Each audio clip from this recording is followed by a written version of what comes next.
के साथ जीना। कैरेक्टर यही तो हो गया। तो जो व्यक्ति का जीना है वो इसमें होता है, कैरेक्टर यहाँ डिसाइड होता है। जीना उस कैरेक्टर के साथ में वो इन सब स्तर पे है या इसके अलावा कहीं। जैसे आपने सुबह भी बात कही थी, समझना स्वयं में होता है पर जीना परिवार में होता है। संस्कार परिवार में मिलते हैं या है ना समाज में। कैरेक्टर मतलब चरित्र ना, चरित्र जो है वो यहाँ पे डिफाइन होता है। परिवार में तो सब चरित्र के साथ ही रहते हैं, यहाँ पे मूल्य डिफाइन होता है। परिवार में हम मूल्यों के साथ रहते हैं, है ना, वहाँ चरित्र का प्रश्न नहीं उठता। चरित्र का प्रश्न कब उठता है जब वो दूसरे परिवारों के साथ सहयोग में जाता है। जब हम दूसरे परिवारों के साथ मिलते जुलते हैं तो वहाँ प्रश्न खड़ा होता है। परिवार में तो कोई किसी के चरित्र के ऊपर कुछ प्रश्न नहीं होता। माँ माँ होती है, पिता पिता होता है। चरित्र नहीं है, हाँ, स्वभाव। स्वभाव, स्वभाव तो यही है जो सहज स्वीकार है, वही स्वभाव। हमारा भाव क्या है? सहज। अगर कोई जॉब करने के लिए कुछ भी काम करने के लिए हमारा जो नेचर है वो नेचर को छोड़ के वो जॉब करनी है। नेचर को छोड़ दो, या तो नेचर छोड़ो या तो जॉब करो। उस केस में नेचर को अपनाना चाहिए या वो जॉब को अपनाना चाहिए। जॉब तो एक तरीके से होता है कि जॉब एक लक्ष्य को पाने के लिए सहायक होता है। किसी लक्ष्य को पाने के लिए जॉब हमारा सहायक होता है। जैसे लक्ष्य तो हमने तय किया कि भाई लक्ष्य, टोटल लक्ष्य तो यहीं पे आता है। हम कोई भी जॉब करते हैं, उस जॉब को करते हुए और उस जॉब को करने के बाद जो फल परिणाम है उससे सुखी होना चाहिए। ठीक है, अब जॉब चाहे कोई भी करे, अगर एक जॉब में हमारे मन की नहीं लगी तो हम दूसरी ढूंढ सकते हैं, दूसरी कर सकते हैं। अल्टीमेट तो हम उससे सुखी चाहते हैं ना। जॉब एक माध्यम है, माध्यम तो चेंज हो सकता है। एग्जाम्पल टेबल दिखाई देती है, जैसे कि स्वभाव बहुत मतलब कड़क स्वभाव है कोई भी फैकल्टी का XYZ, लेकिन उसको रहना है तो एकेडमिक फील्ड में ही है, लेकिन जो उसका स्वभाव है वो एकेडमिक फील्ड के साथ मैच नहीं हो पा रहा है। तो ये जो कड़क स्वभाव है वो स्वभाव नहीं, वो मान्यता है, वो दबाव और प्रभाव वश है। तो वो स्वभाव को छोड़े या क्यों छोड़े? स्वभाव को अपने में जांचे। अगर उसको कड़क रहने में, उसको अंतर्द्वंद में कड़क रहना कोई आसान काम नहीं है ना। शासन करना किसी दूसरे व्यक्ति, पहले जो भी शासन करता है वो शुष्क होता है, अपने में जो मूल्य हैं उनको इग्नोर करता है, तब शासन कर पाता है। उससे पहले आप भी तो किसी न किसी पे शासन करते हैं। नहीं, आप किसी पे शासन करते हैं, अपने बच्चों पे। मतलब शासन करने का मतलब मैंने कहा है इसलिए करो, आप करते हैं। जिस समय आप करते हैं उस समय आपके मन में अंतर्द्वंद, अंतर्विरोध, दबाव, मतलब आराम नहीं होता उससे। ये आपको महसूस होता है या नहीं? तो जो जितना शासन करता है वो उतना अंदर में दबाव प्रभाव में रहता है। बिना दबाव के कोई कर ही नहीं सकता था। इसको आप लोग जांच के देखिए। हम आराम में रहते हुए एक्ट कर सकते हैं, अंदर से आराम में है अगर तो वो एक्ट है, उस व्यवस्था को बनाए रखने के लिए हमने डांट दिया। लेकिन अगर डांटते समय और डांटने के बाद बहुत देर तक कंफर्टेबल नहीं हो पाते हैं तो हम कहीं ना कहीं अंतर्द्वंद में जी रहे हैं, अंतर्विरोध में जी रहे हैं। वो स्वभाव नहीं हो सकता, वो स्वभाव नहीं है किसी भी मामले का। वो कुछ मान्यता के तहत वो ऐसा करता है। क्या मान्यता है वो ही जान सकता है। ठीक है, तो निरंतर सुख कब होगा? इन सभी स्तर पर जो व्यवस्था है उसको समझना। शिक्षा का काम कहाँ है? समझने का। समझने का काम, समझने समझाने का काम कहाँ है? शिक्षा का। और समझ कर फिर जीने का काम कहाँ है? इन सारे स्तर की व्यवस्था में जीने का।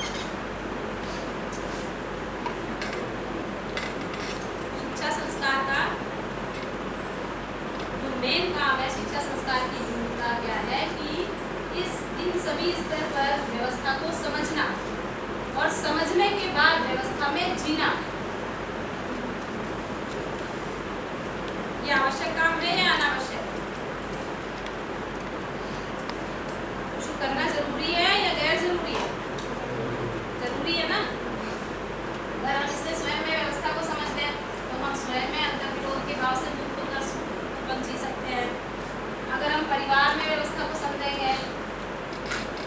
हम परिवार में मूल्यों का निर्वाह करते हुए अपने कर्तव्य दायित्व को पहचानते हुए निश्चित, बहुत निश्चित है वो, आगे इसकी बात करेंगे, उन निश्चित को ही सिर्फ पहचान लिया और उसका निर्वाह किया तो हम परिवार में न्यायपूर्वक जीने योग्य हो जाते हैं। ठीक है, इसकी आगे बात करेंगे। फिर समाज में हम अभद्रतापूर्वक जीना चाहते हैं, हम कहीं भी जाएं तो हम शंका में नहीं रहना चाहते हैं ना, हम कम से कम इतना तो चाहते हैं कि सामने वाला हमको डिस्टर्ब ना करे। और प्रकृति में जो असंतुलन है वो भी ठीक करना अपने लोगों को आ जाएगा, उसको करेंगे। अभी तो अपने शरीर को ही नहीं ठीक कर पाते, जो कि प्रकृति का हिस्सा है ना, पोषण का खा ही नहीं पाते, शोषण का खा। ठीक है, तो जीने का फैलाव इतने स्तर पर है और इस व्यवस्था को समझ के जीना होता है। तो कार्यक्रम कितना है, 4 स्तर की व्यवस्था को समझना, तो समझने की वस्तु हमारी हुई इतने स्तर की व्यवस्था को समझना और 4 स्तर की व्यवस्था में जीना, तो जीने का फैलाव हमारा समझ में आता है। हमारा कार्यक्रम समझ में आ गया।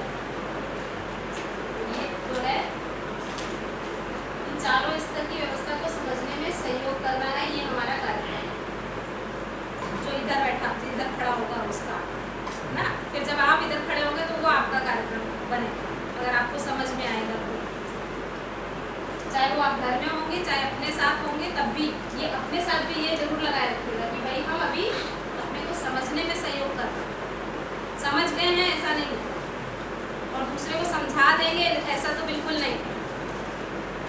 हर आदमी अपनी जिम्मेदारी पे समझ सकता है, कोई किसी को समझा नहीं सकता, सिर्फ क्या कर सकता है, सहयोग कर सकता है। ठीक है, कोई डाउट तो नहीं है ना। 4 स्तर की व्यवस्था को समझना एवं व्यवस्था में जीना, तो जो स्वयं के अधिकार पे जांचना, जांचना कहाँ पे है ये, और जांच कर जी कर देखना यहाँ पे जी, जो यहाँ समझा है प्रस्ताव को यहाँ जीने में ठीक कर रहा है तो सुख हो रहा है या दुख हो रहा है। अगर सुख हो रहा है तो ये प्रस्ताव सही है, अगर इसको जीने में दुख हो रहा है तो ये प्रस्ताव अभी तो हमारे लिए सही नहीं है। ठीक है ना। तो अध्ययन की वस्तु क्या हो गया कि हमारी चाहना क्या है, हमारा लक्ष्य क्या है, ये अभी हम लोगों ने स्पष्ट किया अपने आप में कि हम कुछ भी करते हैं वो सुख और समृद्धि की निरंतरता के अर्थ में करते हैं या करना चाहते हैं। ठीक है, चाहना हमारा ये है, और हमने कार्यक्रम पहले बात करी थी कि प्रयास क्या कर रहे हैं, तो अभी तक तो हम प्रयास सुविधा संग्रह में कर रहे थे, पर अब अगर इस प्रस्ताव को सुनने के बाद हमारा प्रयास क्या होगा, व्यवस्था को समझना और इस व्यवस्था में जीना, ये अध्ययन की वस्तु है। ठीक है, और ये है विधि, क्या कि प्रस्ताव आया, प्रस्ताव को जांचना है, मानना नहीं है, अपनी सहज स्वीकृति के आधार पर। सहज स्वीकृति कभी किसी की चेंज नहीं होती है, हर व्यक्ति देश काल में निरंतर एक जैसी बनी रहती है, ये उसकी निश्चितता है, ये उसकी स्थिरता है, ये उसकी निरंतरता है। तो अपनी सहज स्वीकृति अपने में, या अपनी के बजाय अपने में सहज स्वीकृति के आधार पे जांचना है पूरे प्रस्ताव को, फिर जांच कर जी कर देखना है। जी कर कहाँ देखेंगे, व्यवहार करेंगे परस्परता में मनुष्य के साथ, किसी दूसरे व्यक्ति के साथ। अगर जीने में उभय सुख है तो ये प्रस्ताव आपके लिए ठीक है, अगर जीने में उभय सुख नहीं है तो ये प्रस्ताव आपके लिए ठीक नहीं है। दूसरा, कार्य करके देखेंगे शेष प्रकृति पे, यदि उभय समृद्धि है तो ये प्रस्ताव सही है, अगर उभय समृद्धि की बजाय यहाँ दरिद्रता है तो ये प्रस्ताव सही है। क्लियर? ठीक है। व्यवहार दीदी मानव के साथ परस्परता में, और कार्य जो है हम किसी वस्तु के साथ, मतलब शरीर की जैसे जड़ है, इसकी आगे बात करेंगे मानव में व्यवस्था। तो व्यवहार करने जाते हैं,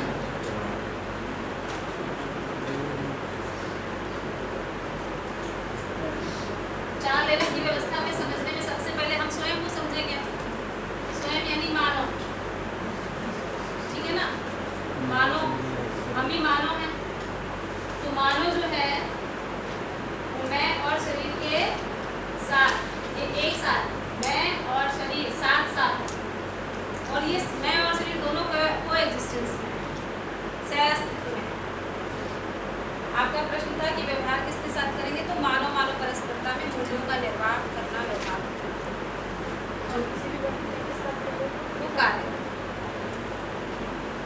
प्रकृति मूल्यों को समझने का और समझाने का काम नहीं कर सकती। जड़ प्रकृति चैतन्य में हो सकता है। चैतन्य प्रकृति में भी मानो जीवन अकेले नहीं समझ सकता। शरीर छूट गया तो जीवन में कोई ज्ञान व्यान नहीं, ट्रांसफॉर्मेशन, और शरीर में तो होता ही नहीं है, जड़ हो गया अगर जीवन निकल गया तो मानो जब हम हैं तभी ज्ञान को ले सकते हैं, ज्ञान को ले सकते हैं।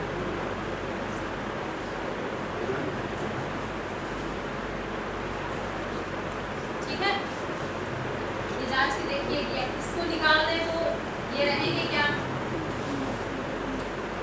अगर शरीर ना हो तो हम मानव नहीं है ना, बिना शरीर के जीवन हो तो मानव कहलाएगा, और बिना जीवन के सिर्फ शरीर हो तो मानव कहलाएगा।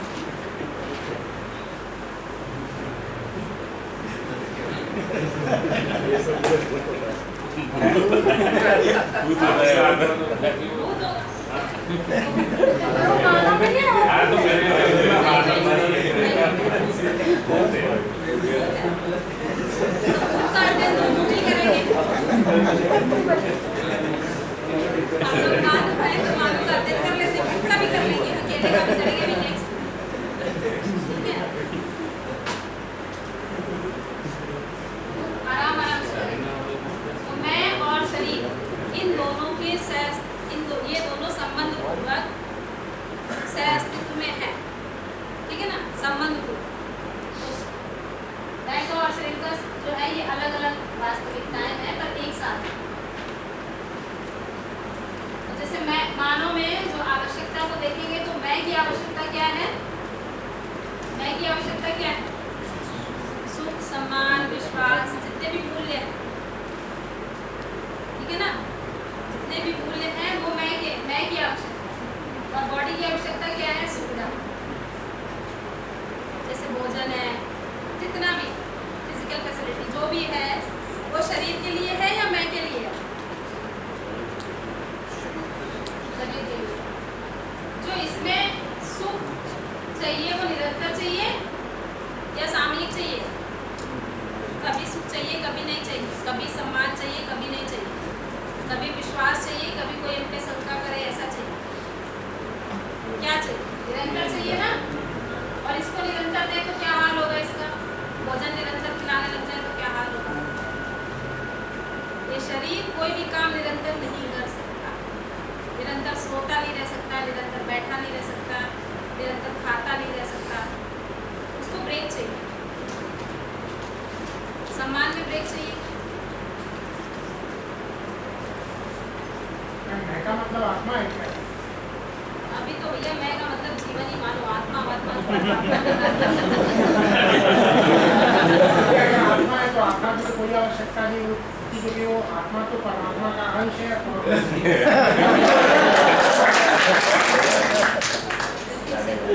इसीलिए मैं आत्मा की बात नहीं कर रही, मैं अपनी बात कर रही हूँ। आत्मा की बात हम लोग करेंगे जब आप 7 डेज के वर्कशॉप कम से कम 2-3 बार कर चुके, तब आत्मा परमात्मा की बात अभी भी करेंगे, सबसे लास्ट तब आपके इस प्रश्न को ठीक से, क्योंकि आत्मा जो है हमें अपना तो होश नहीं है, हम तो अंतर्द्वंद में जी रहे हैं, हमें कोई भी आके कुछ भी कह देता है, बेहोश रहता है। तो आत्मा जैसी चीज को समझने के लिए पूरी जागृति, पूरी चेतना चाहिए, खाली बातों से तो वो समझ में आता है ना। मैंने अपना वो सोचा है कि हमें क्या चाहिए, हम कहाँ पढ़े, फिर उसके बाद अगर हमें आवश्यकता होगी तो आत्मा की खोज करेंगे, भी आवश्यकता ही नहीं बनी आत्मा और परमात्मा की बात। आपकी जिज्ञासा बिल्कुल ठीक है, उस पर हम लोग 4 बजे के बाद भी बात कर सकते हैं और अच्छे से बात कर सकते हैं। इसीलिए मैंने यहाँ जो कोएग्जिस्टेंस शब्द लिखा है ना, कोएग्जिस्टेंस का मतलब ही यही होता है, जो आपने भी बोल दी बात, उससे रहा नहीं जाएगा बिना कि उत्पत्ति आत्मा की ईश्वर का अंश है, ईश्वर से उत्पन्न हुआ, ऐसा यहाँ पे उत्पत्ति नहीं होती है, यहाँ पे परंपरा बनी ही रहती है, कोई भी चीज खत्म नहीं होती, कोएग्जिस्टेंस में रहती है, सिर्फ परिवर्तन होता है, इसमें सिर्फ परिवर्तन होता है, मात्रात्मक है इसलिए, ठीक है ना। शरीर है, बड़ा हुआ फिर मर गया, पेड़ है जैसे बड़ा होता है और फिर उसकी पत्तियां झड़ती जाती हैं और वो बूढ़ा होकर गिर जाता है, फिर मिट्टी में मिल जाता है, सेम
बॉडी है अभी ये है दोनों साथ हैं।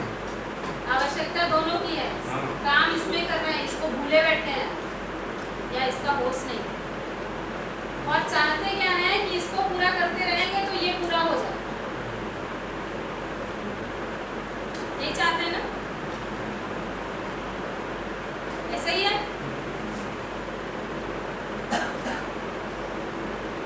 कितना समय और प्रयास इसके लिए लगा रहे हैं, तो इसकी आवश्यकता है मात्रा में गुणात्मक। इसकी पूर्ति क्या है, किस चीज से होगी? सही समझ और सही भाव से।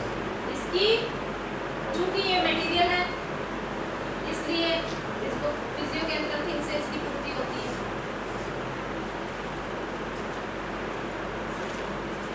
जड़ की पूर्ति जड़ से, चैतन्य की पूर्ति चैतन्यता से। सही समझ और सही भाव। समझ में आ रही बात? ये समझ में आ रही तो पूछ लीजिएगा, हमें नहीं समझाना तो हम और ठीक से इम्प्रूव करेंगे। तो इसकी पूर्ति इससे और इसकी पूर्ति इससे। अभी सिर्फ इसी की पूर्ति के लिए लगा रहे हैं और सोच रहे हैं इसी से ये भी सम्मान भी पूरा हो जाएगा। स्टेटस सिंबल कितने भी बढ़ा लें, कितने भी कर लें, पूरा होगा क्या? ये चीज ही अलग है, ये चीज ही अलग है, दो अलग अलग वास्तविकता है, दोनों का कोई मेल जोल नहीं है। तो जो चीज निरंतर है उसकी पूर्ति भी निरंतर से ही होगी, जो चीज सामयिक है उसकी पूर्ति भी सामयिक से होगी। ये अंतर स्पष्ट हो रहा है? तो अभी जांच के देख लें कि हम कितना समय सुविधा कमाने के लिए लगा रहे हैं और कितना समय सही समझ और सही भाव के लिए लगा रहे हैं।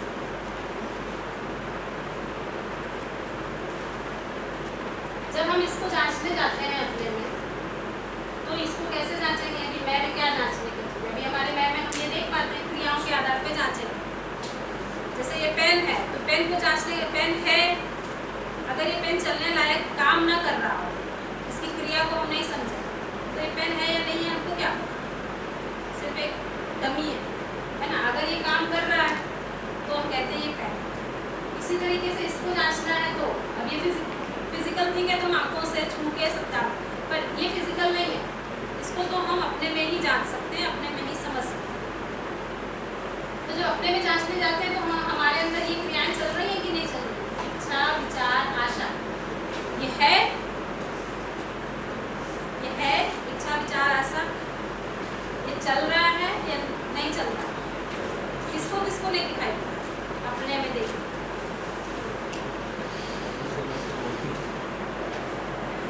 भाई किसी किसी को ना दिखाई दे रहा तो पूछे। और ये निरंतर चल रहा है या कभी चल रहा है, कभी कभी रुक भी जा रहा है? ये निरंतर बना हुआ है, निरंतर चल रहा है, नहीं चल रहा? निरंतर नहीं है, कभी कभी रुक जाता है। इसको जांचना पड़ेगा। ये सुखी होने की इच्छा निरंतर बनी हुई है या कभी खत्म भी होती है, या कभी ये लगता है कि हम दुखी भी होते हैं।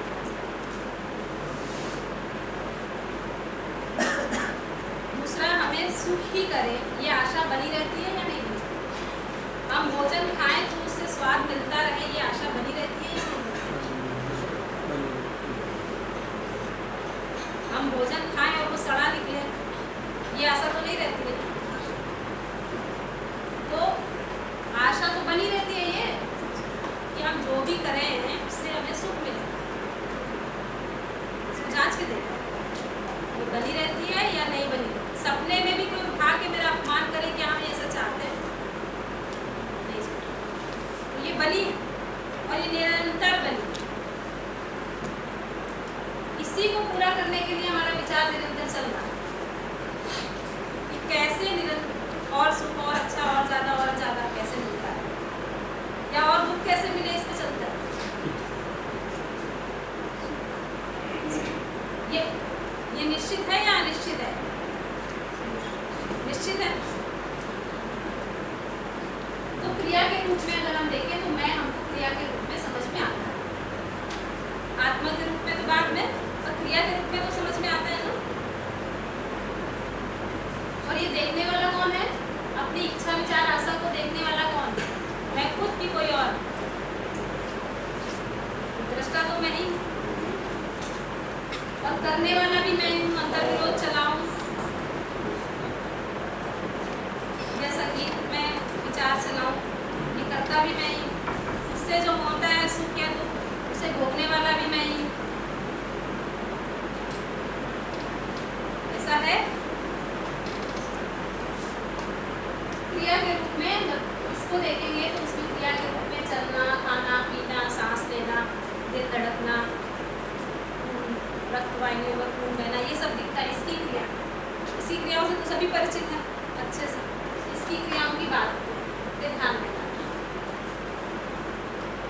तो जो ये और इसमें एक और क्रिया चल रही है, जानना, मानना, पहचानना और निर्वाह करना। जो मैं है उसमें जानना, मानना, पहचानना और निर्वाह करना की क्रिया चल रही है। इच्छा, विचार, आशा, जानना, मानना, पहचानना, निर्वाह करना, कर्म। इसको देखिए जांचिए ये हो रहा है या नहीं हो रहा है। फिर इसमें जड़ में सिर्फ पहचानना और निर्वाह करना होता है। जड़ में जानने मानने की क्रिया नहीं होती। जड़ में जानने मानने की क्रिया नहीं होती। वो निश्चित तो पानी है तो वो ढाल की ओर ही बहता है। पानी ढाल को पहचानता है। तरल पदार्थ ढाल की ओर ही बहता है। विरल पदार्थ जितनी भी गैस है वो ऊपर की ओर ही चढ़ती है। ठीक है, ठोस सारा पृथ्वी के ऊपर आता है। तो तरल तरल को पहचानता है, विरल विरल को पहचानता है, ठोस ठोस को। ये पहचानना, निर्वाह करना निश्चित है कि अनिश्चित है? निश्चित है कि अनिश्चित है? कहाँ खोए हुए हैं?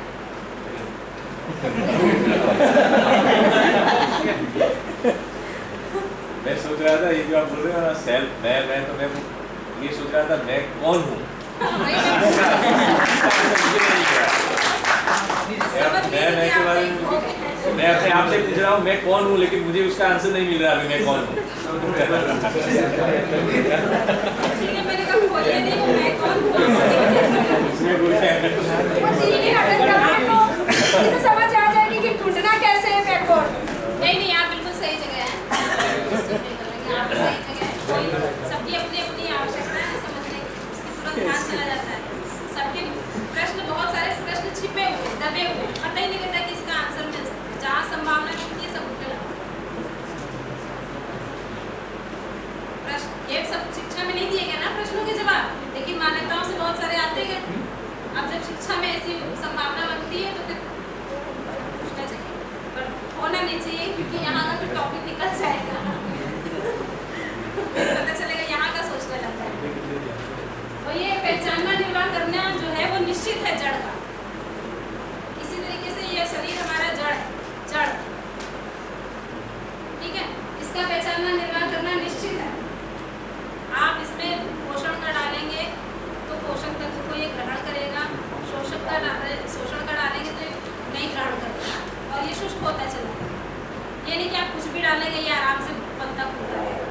इसका पहचानना, निर्वाह करना निश्चित है। इसका पहचानना, निर्वाह करना इसके आधार पर निश्चित होता है। मानने के आधार पर अनिश्चित रहता है, क्योंकि मानना जो है वो दबाव और प्रभाववश होता है। जानना जो होता है वो निश्चित होता है। तो जब हमारा मानना जानने के आधार पर होता है तो हमारा पहचानना, निर्वाह करना निश्चित होता है। ठीक है, हमारा मानना जब जानने के आधार पर होता है। एक एग्जाम्पल से, जैसे सुई है। सुई अगर इस स्किन से कठोर है, इस स्किन में चुभाएंगे तो वो घुस जाएगी ना, निश्चित है घुसेगी। आप जब किसी डॉक्टर के यहाँ जाते हैं और अपना हाथ यूँ करते हैं और वो लगाता है इसको, तो कोई आके हमें खिड़की से बोल दे कि वो जो डॉक्टर है वो डॉक्टर नहीं, वो पागल खाने से निकल के आया है और उसने डॉक्टर को बांध रखा है और खुद कॉस्ट्यूम पहन रखा है। अब वो हाथ हम देंगे कि नहीं देंगे? देंगे कि हटा लेंगे? जोर से, इतना तो आराम से आसान है। इसको तो जोर से बोल दीजिए, हटा लेंगे ना। और फिर किसी ने आके बोला नहीं वो डॉक्टर सही है, ये जो खिड़की पे आया था ना वो पागल है। तो फिर क्या करेंगे, हाथ बढ़ा वापस देंगे। देंगे। तो हमारा जो मानना है और पहचान, जो हमारा पहचानना निर्वाह करना है, वो हमारे मानने के आधार पर बदल जाता है। अगर मानना सही है तो सही पहचानना निर्वाह करना होगा, अगर मानना सही के आधार पर नहीं है तो बदल जाएगा। ठीक है, तो जो आपने कहा सही और गलत, अभी सुबह बात हो रही थी कि सही गलत की पहचान नहीं। सही गलत की पहचान क्यों नहीं है? क्योंकि वो जानने के आधार पर नहीं हो रहा, वो मानने के आधार पर ही हम पहचानना निर्वाह करना कर रहे हैं। और जो मानना है उसको हम अपनी सहज स्वीकृति के आधार पर जांचते भी नहीं है, सिर्फ माने रहते हैं और जीते रहते हैं। दूसरा जो हमने एग्जाम्पल दिया कि शरीर का पहचानना निर्वाह करना निश्चित रहा, उसमें पागल अगर चुभाएगा तो भी चुप जाएगी, अगर जानने वाला चुभाएगा तो भी चुप जाएगा, वो नहीं, उसमें नहीं कुछ अंतर आता है। तो इस पूरे उसमें क्रिया में और इस क्रिया में क्या संबंध है? शरीर जो है वो मैं को सूचना देता है। शरीर यानी कि शरीर में कुछ भी होता है तो ब्रेन के थ्रू मैं सूचना को पढ़ता हूँ कि सुई चुभी, हाथ देना है या नहीं देना है, फिर मैं जो है वो निष्कर्ष निकाल के माइंड के थ्रू शरीर को बोलता है। और शरीर ये इतना फास्ट होता है, इसको आप मतलब बहुत फास्ट होता है, इसको बहुत ध्यान देके देखना पड़ेगा कि भाई किसी ने कुछ कहा, अब हम तो आपको शब्द बोल रहे हैं ना, शब्द आपके कान में पड़ रहा है, सुन तो आप रहे हो और सुनने के बाद निष्कर्ष भी आप ही निकाल रहे हो। मेरा बोलना, शब्द एक जड़ है ना, शब्द एक जड़ क्रिया है। मेरा बोलना आपके कान पे पढ़ना, पढ़ के तुरंत इसके अंदर जाना, विचारों में जाना, और विचार के बाद तुरंत उसको पहचानना, मानने के आधार पर पहचानना निर्वाह करना। ये फास्ट हो रहा है कि नहीं हो रहा है? तो इसका और इसका संबंध इतना खूबसूरत है कि आप चाह कर भी एक दूसरे को अलग अलग करके नहीं देख पा, जबकि दोनों ही वास्तविकताएं एकदम अलग, आवश्यकताएं एकदम अलग, पूर्ति का तरीका एकदम अलग, लेकिन पहचाना जा सकता है कि मैं कितना समय इसको सही समझ और सही भाव के लिए लगा रहा हूँ, कितना। अब क्या होगा, अब मैं जब दूसरे को भी देखूंगा ना, तो दूसरे को देखने में मैं उसके मैं को भी देखूंगा और शरीर को भी देखूंगा। अभी मैं दूसरे को देखता था तो क्या उसका रूप क्या है, उसका पद क्या है, उसका धन कितना है, इसी के आधार पर दूसरे को देखता था। अभी उसमें सही समझ सही भाव को भी देखना जरूरी है, उसका मैं, उसके मैं में क्या मान्यता है, तो मैं भी अब स्पष्ट धीरे धीरे होगा। ठीक है ना? तो ये हो गया मानव में व्यवस्था, ये ऐसा है, इसको आप लोग अपने में जांचिए।